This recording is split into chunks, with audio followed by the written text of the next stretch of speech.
오늘 우리에게 주신 하나님의 말씀은 하박국 1장 1절부터 4절까지입니다. 구약 1302쪽입니다. 선지자 하박국이 묵시로 받은 경고라. 여호와여, 내가 부르짖어도 주께서 듣지 아니하시니 어느 때까지리이까? 내가 강포로 말미암아 외쳐도 주께서 구원하지 아니하시나이다. 어찌하여 내게 죄악을 보게 하시며 폐역을 눈으로 보게 하시나이까? 겁탈과 강포가 내 앞에 있고 변론과 분쟁이 일어났나이다. 이러므로 율법이 해이하고 정의가 전혀 시행되지 못하오니 이는 악인이 의인을 에워쌌으므로 정의가 굳게 행하여 짐이니이다. 아멘. 허영지 목사님께서 하나님의 일하심이라는 제목으로 하나님의 말씀을 전하시겠습니다. 한 주간 평안히 잘 지내셨습니까? 네, 감사합니다. 오늘 말씀은 하박국 1장 1절에서부터 11절까지 보도록 하겠습니다. 하박국서가 쓰여진 시대는 아수르가 멸망하고 바벨론이 팔레스타인 전역에 통치권을 행사하던 주전 600년 초입니다. 2절부터 4절까지는 하박국이 여호와께 드리는 호소문입니다. 하박국이 여호와께 호소하게 된 이유는 4절에 있습니다. 정의가 시행되지 못하고 정의가 굳게 행하여진다는 것입니다. 하박국의 시대는 여호야김 왕 때입니다. 여호야김은 유다가 멸망하기 전 세 번째 왕입니다. 그러나 이 멸망하기 전 세 번째 왕이지만 학자에 따라서는 유다의 실질적인 마지막 왕은 여호야김의 아버지인 요시야 왕이다라고 이렇게 요시야 왕 때 끝났다라고 이렇게 평가하기도 합니다. 요시야 왕은 아수르, 바벨론, 이집트가 서로 경쟁하는 와중에 유다의 종교개혁과 또 자주 독립을 이끌었던 왕입니다.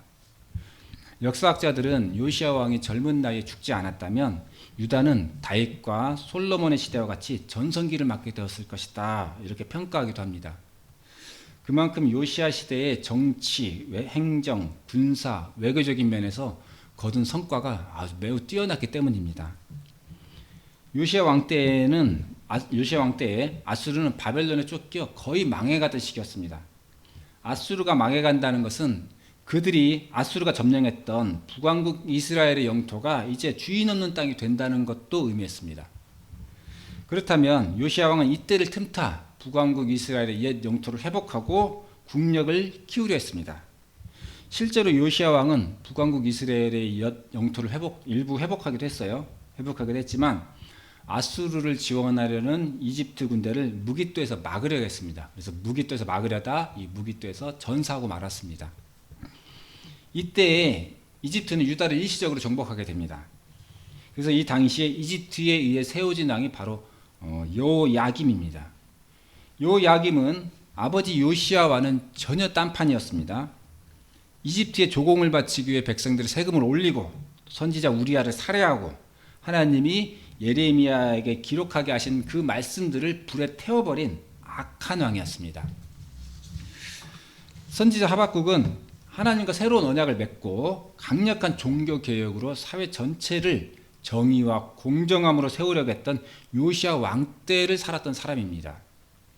그런데 왕이 한 명 바뀌었을 뿐인데 모든 것이 요시야 왕 전으로 돌아갔을 뿐만 아니라 실질적으로 유다의 시대는 끝났구나 하는 것을 감지하게 되었던 것입니다. 하박국은 요시야 시대의 개혁과 가능성의 시대를 살았던 사람입니다. 그렇기 때문에 하박국이 여호야김 때에 이르러 바뀐 세상에 대해 느낀 분노와 또 패배감 이런 것들은 더욱 컸을 것입니다.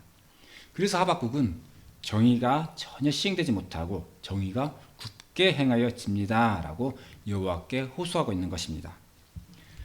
과연 이때에 이르러서 하나님께서는 유다 사회를 향한 당신의 의로운 질서를 포기하신 것인가요?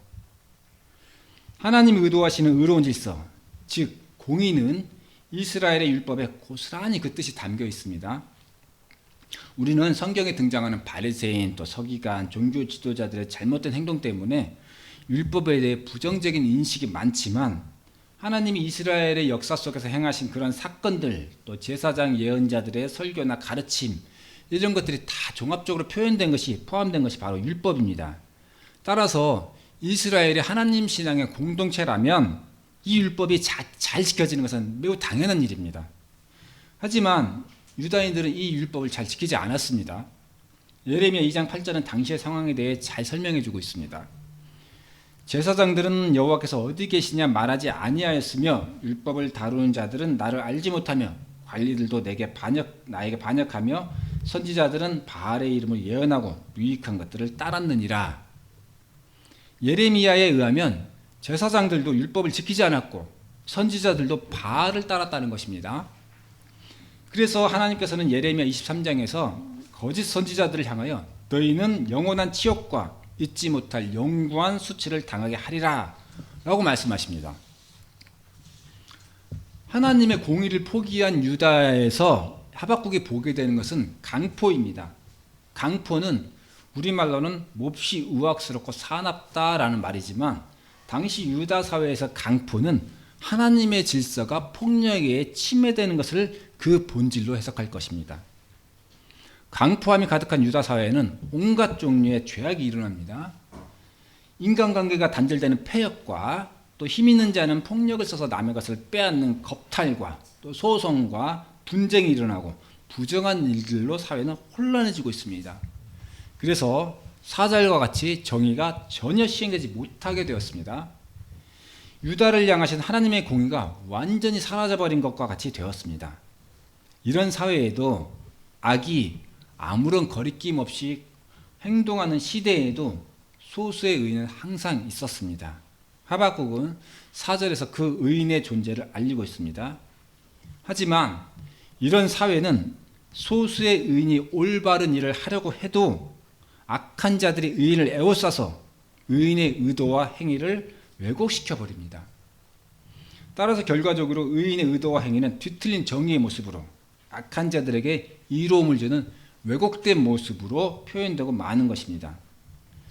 창세기 18장에 보면 하나님은 의인 10명만 있으면 소돔과 고모라를 멸망시키지 않겠다고 말씀하셨습니다. 그러나 하박국에 의하면 자기 시대에 의인이 있었지만 그 의인으로 인한 하나님의 정의는 유다 사회에서 실현되지 못하고 있었습니다.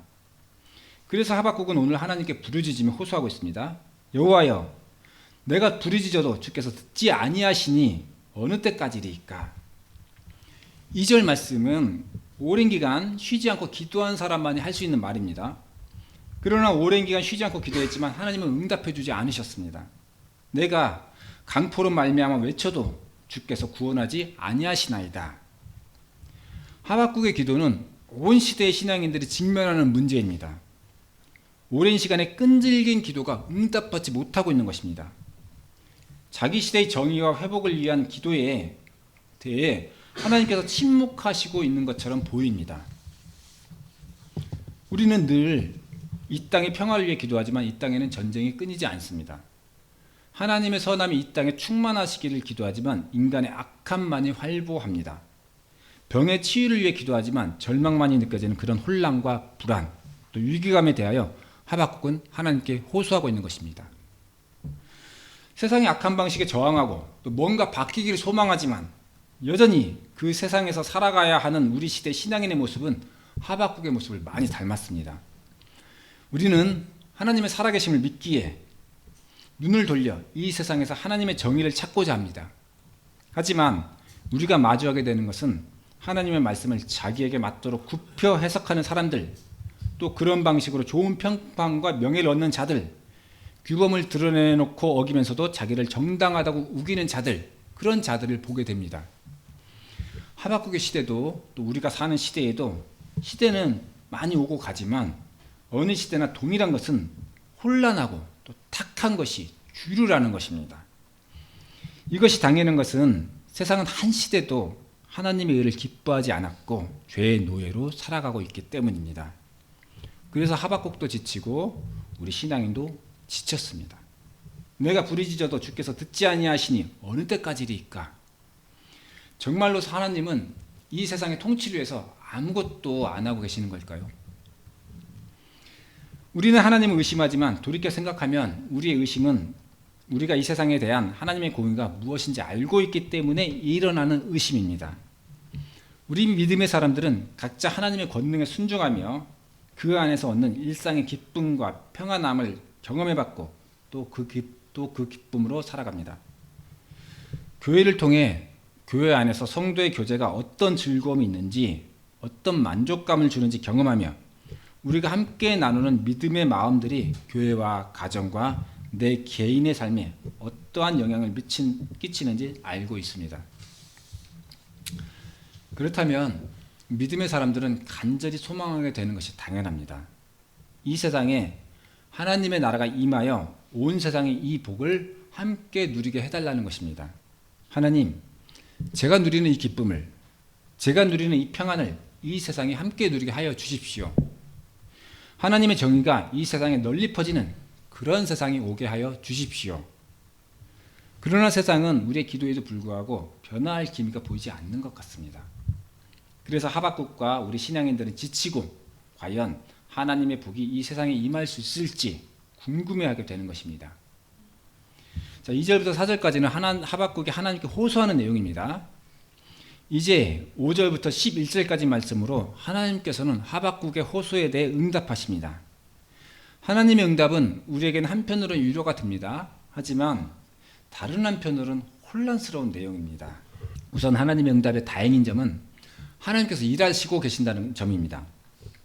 하나님께서 일하신다는 것은 궁극적으로 모든 피조물들을 선으로 이끄실 것이기 때문에 악한 세상으로 인해 절망하는 하박국에게 또 우리에게 위로가 되는 말씀입니다.